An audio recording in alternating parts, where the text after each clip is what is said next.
থেকে বেশি একটা মেয়ের কাছ থেকে প্রাপ্য কার, বাপের না সন্তানের? সন্তানের। খুব ভালো কথা বলেছেন, সন্তানের। স্বামীর থেকে সন্তানের। আমি যে মেয়েটাকে বিয়ে করে নিয়ে এসেছি, খুব আনন্দ ফুর্তি দুজনকে আল্লাহ দিয়েছে, এটা আছে পৃথিবীতে। আমি কারো বোনকে বিয়ে করেছি, আমার বোন কাউকে দিয়েছি। আপনাদের বেটি আমার ঘরে আছে, আমার বেটিকে আপনাকে দিয়েছি। এটাই তো শরীয়ত, কি ভাই? আলহামদুলিল্লাহ, এটাই শরীয়ত, এটা ভালো। নিজের মা বোনকে কেউ ব্যবহার করে না। তাহলে আমার সন্তান যেদিন হয়ে গেল, সন্তান মাকে বেশি পাবে। কেন?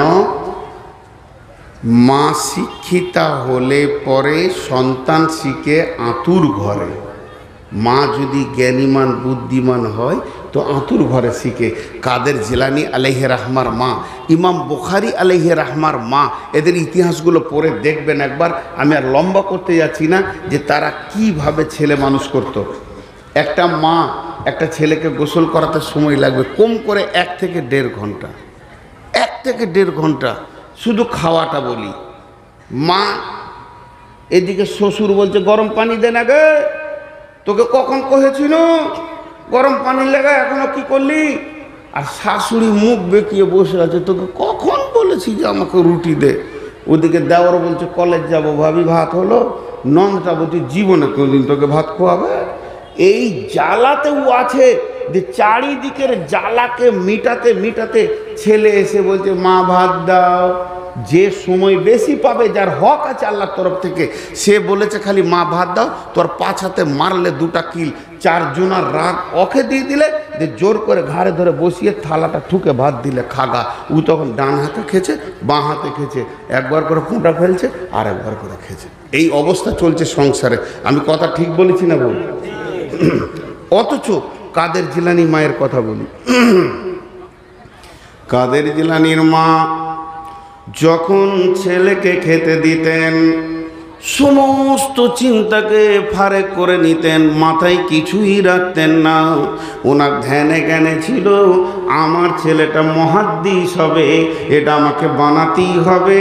যেহেতু কারিগর আমি, সামনে এলো দস্তরখানা বিছাচ্ছের বলছে বেটা, রাসূলুল্লাহ সাল্লাল্লাহু আলাইহি সাল্লাম বলেছেন তোমরা খাওয়ার আগে দস্তরখানা বিছাও, এটা হলো সুন্নত। হাদিসটা পড়ে দিলেন। ছেলেকে বললে বাবা এটা রাসূলের সুন্নত। এরপরে হাত ধোয়ার হাদিসটা পড়ে দিলেন। আল্লাহ রাসূল বলেছেন যখন তোমরা খেতে বসবে হাতকে কচলে ধুয়ে নাও, মুখকে ধুয়ে নাও। 2খানা হাদিস হয়ে গেল। 3 নম্বর বলছে বাবা বাম হাতে খেতে হয় না, এটাকে হারাম করা হয়েছে। বিশ্বনবী বাম হাতে পান করা খাওয়াকে হারাম করেছেন। ডান হাতে খাও, ডান হাতে পান করো, এক ধার থেকে খাও। এই শুধু খাওয়ার পেছনে হাত ধোয়া পর্যন্ত, কাপড় পরিয়ে পরানো বসা পর্যন্ত 20 থেকে 50টা হাদিসের তালিম হয়ে যেত প্রতিদিন, এবং তাকে ইমান বানানো হতো। বাবারে খাওয়ার ভিতরে কোনো শক্তি নাই, শক্তি তো আল্লাহ দিয়ে থাকে। এই খাওয়ার মালিক কে না আল্লাহ, এই খাওয়া দিয়েছেন কে না আল্লাহ। আল্লাহ কেমন করে খেতে বলেছেন? আল্লাহ বলেছেন কুলু ওয়াশরাবু ওয়ালা তুসরিফু, খাও এবং পান করো, খবরদার অপচয় করে ফেলে নষ্ট করে না। আল্লাহ তাবারাক ওয়া তাআলা কোনোদিন অপচয়কারীকে ভালোবাসে না। যারা খাবারকে নোংরা করে ডাস্টবিনে ফেলে দেয়, খাবার ভাতকে নিয়ে পাতা সহ ছুঁড়ে ফেলে দেয়, আল্লাহর কালাম পাক তাকে পরিষ্কার বলেছে ইন্নাল্লাহা লা ইউহিব্বুল মুসরিফিন, আল্লাহ অতিরিক্ত অতিশয়কে ভালোবাসেন না। ছেলে মাদ্রাসা কি যাবে? 30খানা হাদিস শুধু খেতে উঠতে বসতে হয়ে গেল। এমনি গোসলে আছে, এমনি কাপড় পরাতে আছে, এমনি শোয়াতে আছে, এমনি ঘুম থেকে উঠাতে আছে। তাহলে একটা মাকে ছেলেকে কত টাইম দিতে হবে? আজকে সমাজে যারা মা, যাদের পেট থেকে আমরা সন্তান নিই, যে জমিকে চাষ করে আমরা ফসল নিই, সেই জমিটাকে আমরা ঠিক রাখিনি। জমিটা যেদিন থেকে আমার বাড়ি এসেছে সেই দিন থেকে বাচ্চা দেওয়া পর্যন্ত, আর বাচ্চা হওয়া থেকে বাচ্চার বিয়ে হওয়া পর্যন্ত ও জমিনের টেনশন কাটছে না। ঘটনা ঠিক না ভুল? আপনারা হ্যাঁ না বলেন? ঠিক। দিয়ে ও যখন দুটো বেটার বাপ হয়ে গেছে, দুটো বেটার মা, তখন ওর শক্তি বেড়ে গেল, কে তারবি, বেটারা খাওয়াবে আমাকে। তখন ওই মা রাতে খেতে দিচ্ছে আর বেটাদেরকে বলছে, বেটা রে তোর বড় ফুফু কলিজাটা জ্বালিয়ে দিয়েছে বেটা। তখন নতুন বহু ছিলাম, কিছু বলতে পারিনি, এমনি করে করে চোখের সামনে কথা বলতো। তো দাদি সুবহানাল্লাহ, ওর কথার ঝাল কত, আর মায়ের কথা ছেলের দিলে রমদে রমদে বসবে। তখন ওই বেটা আর ফুপুকে দাদিকে চোখে দেখতে পারছে না, চোখের জ্বালা হয়ে গেছে, আমার মাকে কষ্ট দিয়েছে। এই জন্যে কোনো ফুফু ভাতিজার কাছে এসে শান্তিতে বাস করতে পারে না, অথচ ফুফুদের জায়গা হচ্ছে শ্বাস ফেলবে ভাতিজার কাছে এসে, এটা শেষ হয়ে গেছে। চলেন তাহলে, এটা হলো মেয়েদের। নবীজি বলছেন আদ-দুনিয়া কুল্লুহা মাতা। বিশ্ব নবী বলছেন পৃথিবীটা আল্লাহ সম্পদে ভরে দিয়েছেন, যেদিকে আপনি তাকাবেন জমি জায়গা ঘর বাড়ি পুকুর বাগান পাহাড় পর্বত গাছপালা হিরে মণি মানিক্য চুনি পান্না টাকা পয়সা সব জিনিসে যেন পৃথিবীটা ভর্তি হয়ে গেছে। আল্লাহ তাবারাক ওয়া তাআলা বলছেন, নবীজি বলছেন ওয়া খায়রুল মাতাঈদ দুনিয়া, এই দুনিয়ার ভিতরে যত সম্পদ আছে সব থেকে দামি সম্পদ হলো আল মারআতু সালিহা, নেককার বিবি। বিবি কেন দামি?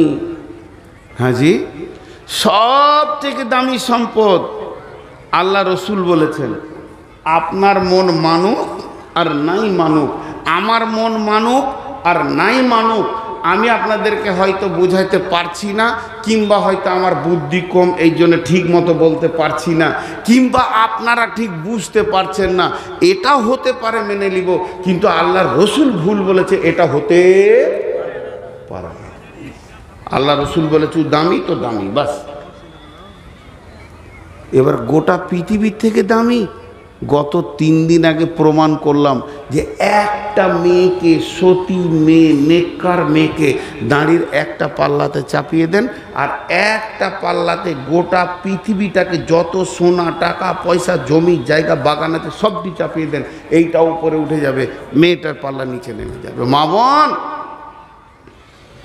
বেটি, কতটা দাম খালি আমি যুক্তি দিয়ে দেখাচ্ছি, কতটা দাম একবার খালি শুনেলেন। একটা মেয়ের দাম, ঠিক আছে। এখন একটা উদাহরণ দিই, এদের একটা মোবাইল, আপনি দোকানে মোবাইল কিনতে গেছেন, মোবাইলটার দাম দর হয়ে গেল, আপনি বলছেন গ্যারেন্টি কার্ডটা দেন। একটা মাইক্রোফোন কিনতে গেছেন, গ্যারেন্টি কার্ডটা দেন। ঘড়ি কিনছেন, গ্যারেন্টি কার্ডটা দেন।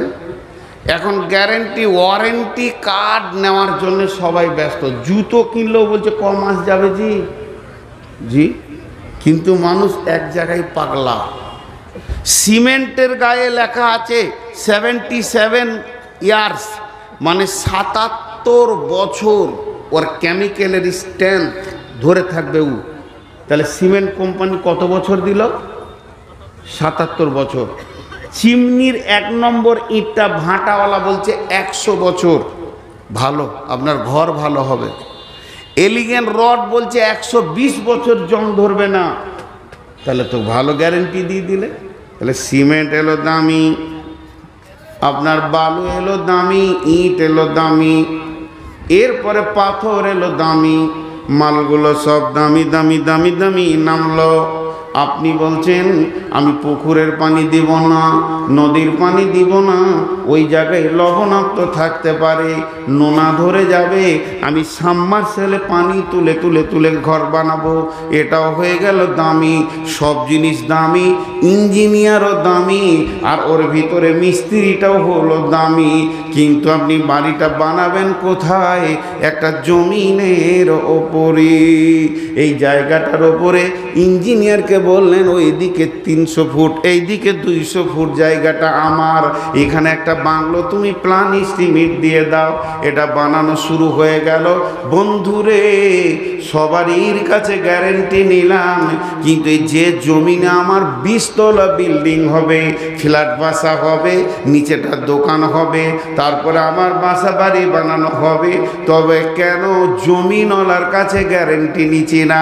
এই জমিনের যে মালিক তাকে তো একবার জিজ্ঞেস করা দরকার, আল্লাহ এই জমিনটা কতদিন থাকবে?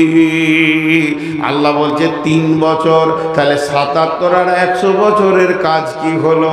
আল্লাহ তাবারাক ওয়া তাআলা তার নবীকে নিয়ে জমিনের গ্যারেন্টি দিয়েছেন, লা তাকুমুস সাআতু ফিল আরদি হাত্তা ইকালা আল্লাল্লাহ। আরেকবার বলছি, লা তাকুমুস সাআতু ফিল আরদি হাত্তা ইকালা আল্লাল্লাহ। অতদিন জমিন ধ্বংস হবে না, অতদিন আসমান ধ্বংস হবে না, অতদিন সূর্য পড়ে যাবে না, চন্দ্র ধ্বংস হবে না, জমিন ধ্বংস হবে না, সবগুলি ঠিক থাকবে, মৌসুম ঠিক থাকবে, জমিনের ফসল হবে, রেল ধরবে, হাওয়াই জাহাজ উড়বে, হেলিকপ্টার চলবে, মারুতি চলবে, মাতালদের মাতলামি চলবে, জুয়ারিদের জুয়া চলবে, পৃথিবী ধ্বংস হবে না। কতদিন হবে না? বিশ্বনবী বলছেন, যতদিন পর্যন্ত একটি আল্লাহওয়ালা পৃথিবীর বুকে থাকবে।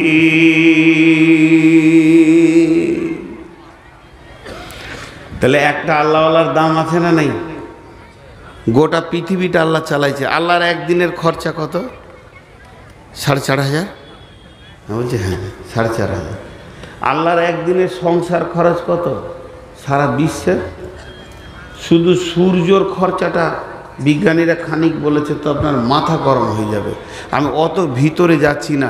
সব আল্লাহ চালাবে, নিজাম ঠিক রাখবে, যতদিন একটা আল্লাহওয়ালা থাকবে। হাজি ভাই, কাটিহারের লোক, হাবরের লোক, একবার মুখটা খুলেন, একবার মুখটা খুলেন, একবার বুঝার জন্য বলছি। পৃথিবীতে যত আমের গাছ আছে সবকে কেটে যদি ফেলে দেওয়া হয়, একটা চারা নাই, গোটা পৃথিবীতে নেই, আর আম পাওয়া যাবে? আম হবে? হবে না। ভাইরা আমার, এবার মেয়েদের দামটা বুঝে এলেন। যতদিন নারীরা নিজের সতীত্বকে ঠিক রাখবে, তার সতীত্বের ওপরে লুচ্চার হামলা করবে না। ওরে আমার বেটি, ও আমার কলিজার টুকরা বেটির দল, তোমরা একবার মেলাতে থাকো আর যেখানেই থাকো, 2 মিনিটের জন্য আমার কথাটা শোনো। যতদিন লুচ্চার কাছ থেকে একটা মেয়ে নিজেকে বাঁচাতে পারবে, ততদিন পৃথিবীতে আল্লাহওয়ালা আসার রাস্তাটা থেকে যাবে। আল্লাহ বলছেন, মিন আইয়িসাইন খলাকাহু মিন নুতফাতিন খলাকাহু ফাকাদ্দারা সুম্মা সাবিলা ইয়াসসারা। ওরে পৃথিবীর মানুষরে, তোদেরকে কি থেকে আমি বানিয়েছি? তোদেরকে নুতফা থেকে বানিয়েছি, এবং তাদের জন্য একটা রাস্তা করেছি পৃথিবীতে আসার, সেটা হলো মেয়েদের অঙ্গ। ওই অঙ্গর ভিতর দিয়ে তোদেরকে পৃথিবীর মুখ আমি দেখাই।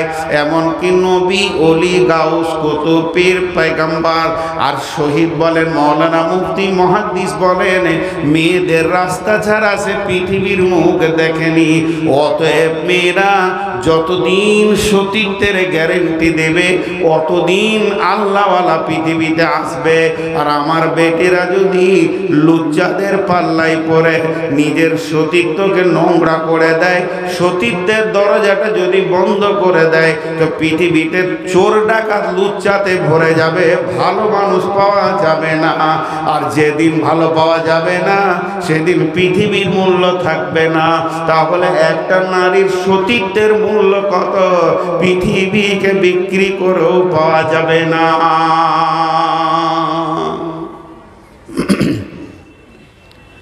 মেয়েরা বোঝে না। আজকে জালসার দিন চলে এসছে, মামাতো খালাতো ভাইটা দিয়ে বলছে খাদিজা জিলিপি খাবি, দিয়ে চলে গেল মেলাতে জিলিপি খাওয়াতে। না একটা হুঁশ রাখছে মা বাপ না ভাই গার্জেন, এ ব্যাপারে কোনো খেয়ালই রাখছে না যে আজকে রাত্রিতে কি ঘটনা ঘটছে। জি ভাই, আমি এতটুকু বলছি মা বোন, আপনাদের দাম অনেক বেশি। এর জন্যে মেয়েরা হলো পৃথিবীর সব থেকে দামি সম্পদ। তাহলে তিনটে জিনিস ওদের বলে দেয়া হলো, মেয়েরা মেয়ে, ওদের মানসিকতাও মেয়ে, মেয়েরা হলো পৃথিবীর সেরা সম্পদ, সেটাও বলে দেয়া হলো, আর মেয়েরা হলো উর্বর জমি, এটাও বলে দেয়া হলো। এবার পৃথিবীর বুকে একবার তাকিয়ে দেখি। বিসমিল্লাহির রহমানির রহিম। ضرب الله مثلا للذين كفروا امرأة نوح امرأة لوط كانت تحت عبدين من عبادنا صالحين فخانتهما فلم يغني عنهما من الله شيئا وقيل ادخلا النار مع الداخلين وضرب الله مثلا للذين آمنوا امرأة فرعون إذ قالت رب ابني لي عندك بيتا في الجنة ونجني من فرعون وعمله ونجني من القوم الظالمين ومريم ابنة عمران التي أحسنت فرجها فنفخنا فيه من روحنا وصدقت بكلمات ربها وكتبه وكانت من القانتين। এখানে যতটি মেয়ে আছে, শুধু এখানে লয়, সারা দুনিয়াতে যত মেয়ে আছে ওদের তিনটে ভাগ করেছেন আল্লাহ, তিনটে ভাগ। কিছু মেয়ে, আপনারা 5 সেকেন্ড চুপ থাকেন, 5 সেকেন্ড মাত্র, আমিও চুপ থাকি 5 সেকেন্ড।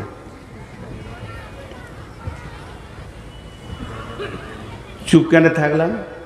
ওইদিকে কান করেছেন, আর একবার করেন, বন্ধ আছে মুখ। মেয়েদের জালসা করতে নাই, ওরা শুনেই না। আমার থেকে ওদের চোপার জোর বেশি। ওইখান থেকে যদি এই পর্যন্ত শব্দ আসে, তাহলে ওর সঙ্গে যে ছেলেটা সংসার করছে সে কত কষ্টতে আছে। ওকে দেখা পেলে জিলেপি খাইতাম, ভাই রে ভাই তোর জান কি এত জ্বলে আছে। হ্যাঁ, তো তিনটে ভাগ করেছে পৃথিবীর মেয়েদের। একটা মেয়ের স্বামী ভালো, একটা মেয়ের স্বামী খারাপ, আর একটা মেয়ের স্বামী হয়নি। এই তিনটে ভাগ আছে। আরেকবার বলছি, একটা মেয়ের স্বামী ভালো, একটা মেয়ের স্বামী খারাপ, আর একটা মেয়ের স্বামী হয়নি। স্বামী স্ত্রীর মধ্যে স্বামীটা ভালো, বিবিটা খারাপ, সংসার টিকলো না। বিবিটা ভালো, স্বামীটা খারাপ, সংসার টিকলো না। আর দুজনাই ভালো, ইতিহাস কোরআনে চলে এসছে, দুজনাই বল, তাদের ইতিহাস পৃথিবীতে নাই। তো আগে আল্লাহ বলেছেন স্বামীটা ভালো, বিবিটা খারাপ। কোনো মেয়ে যদি মনে মনে করে যে আমার স্বামীটা খুব ভালো, তা আল্লাহ ওর বদলতে জান্নাতে দিয়ে দেবে, হবে না। স্বামী স্ত্রীতে ঝগড়া শুরু করেছে, দুজনে যখন ঝগড়া করছে, তো বিবিটা হচ্ছে বদমাস আর স্বামীটা ভালো। তো বিবি ওর স্বামীকে কি বলছে দেখেন, এই হতভাগা, তোর কপালে বদমাস বিবি পড়েছে, আর আমার কপাল কত ভালো যে ভালো স্বামী দিয়ে চাল্লা আমাকে। উই ফের বলছে, কথাটা আপনারা বুঝতে পারেননি। বিবিটা বদ, ও নিজে জানে যে আমার মতো বদ এই এলাকায় কেউ নাই। তো স্বামীকে বলছে, এই হতভাগা, তোর কপালে বদ বিবি পড়েছে, আমি কত নসিবওয়ালা, আমার কপালে ভালো স্বামী পড়েছে। জি, কি বলেন?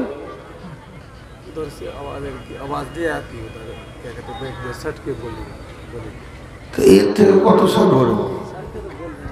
আরে ভাই 17 বছর বক্তব্য করছে, আমাকে শিখাইছে। এরা ওদের মাইকের আজ গোলমাল আছে, আমি বলছি মনিটরিং করে নাই। এবার ওই কথাগুলো বলতে গেলে ও পুরো হ্যাঁ পুরো বক্তব্যটা ভেজাল হয়ে যাবে যদি এখন শ্রোতাদের মধ্যে বলি তোর মাইক খারাপ আছে। আমাকে বক্তব্য রাখা শিখাচ্ছ।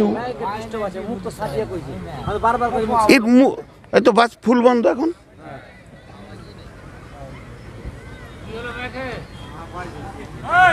হ্যালো, ও নিজে ঠিক রাখছে না, কতটা সাঁটাবে একটা মানুষ। এমনি করে থেকে যেতে হবে নাকি তোর লেগে?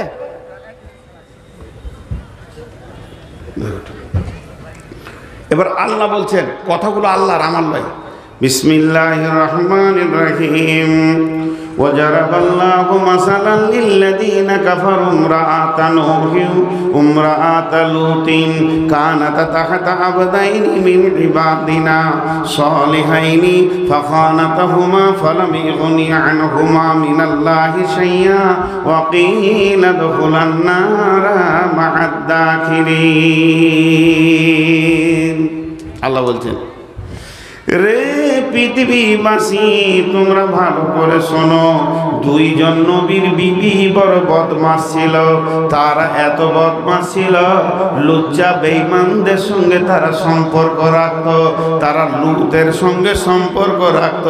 তাদের চরিত্র এত নোংরা ছিল, নবীর বিবি হওয়ার পর তারা ঠিক আমল করতে পারল না, স্বামী নবীকে মানতে পারল না। আমার আল্লাহ বলছেন, হতভাগী রে, তোদেরকে আমি দামি স্বামী দিলাম, যার বিছানায় যাওয়ার মতো অন্য কারো ক্ষমতা নাই।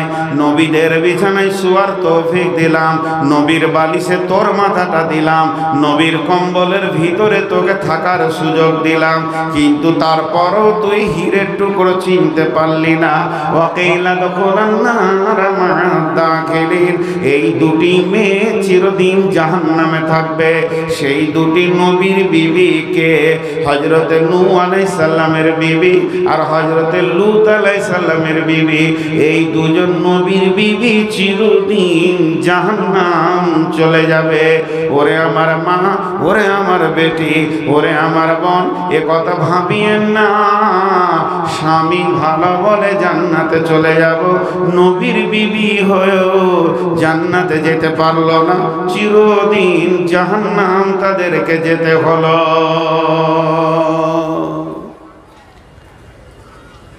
আবার যদি কোনো মেয়ে মনে করে যে আমার স্বামীটা সুদখোর, লুচ্চা, জুয়ারি, তা মনে হয় আমি জাহান্নাম চলে যাব। আল্লাহ বলছেন না, আমি এখানেও ইনসাফ করব।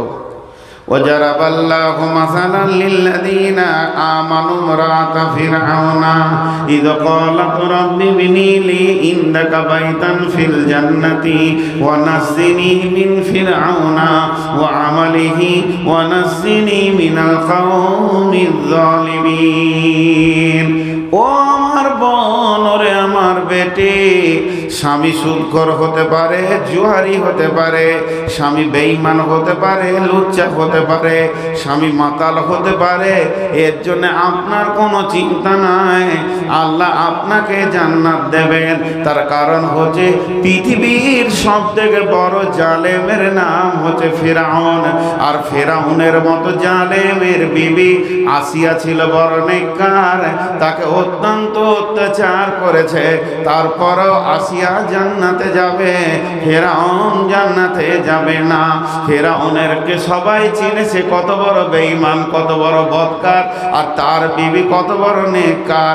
তাকে অত্যাচার করা হলো, শরীরের উপরে মারধর করা হলো।